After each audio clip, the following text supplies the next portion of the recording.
And we're back to learning Illustrator, and here day 213. Let me show you the SVG filters. These are simply inbuilt filters, one-click options. You can apply them to your objects. You will find them under Effects, and then you've got this list right here of all of the installed filters.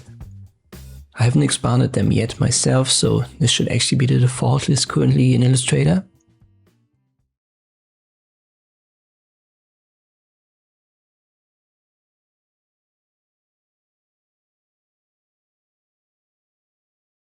You can find them under Appearance right here. If you don't see the Appearance menu, go to Window, click on Appearance, and here you can double click on it to open the SVG filter menu.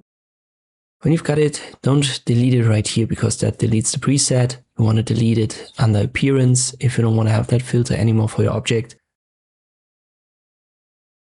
And this menu can be also accessed right here under Apply SVG Filter, and this is then the same list that you've seen below.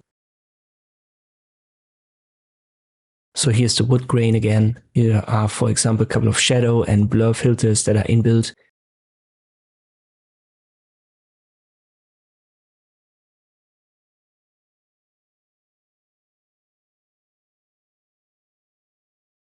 And as I've said, you can add that to your objects. That includes text.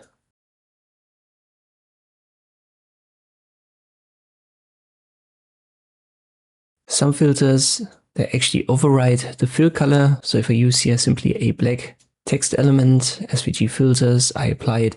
First one, alpha, doesn't. You can still see the black elements, but wood grain, for example, or here turbulence, this simply overrides the fill. So if I change the fill color, this will just change the color beneath it and you won't see it. But for example, the first one here, or was it again alpha, I believe, that actually makes a difference. What is your fill color? I hope this video was helpful. Thank you for watching, and I'll see you next time.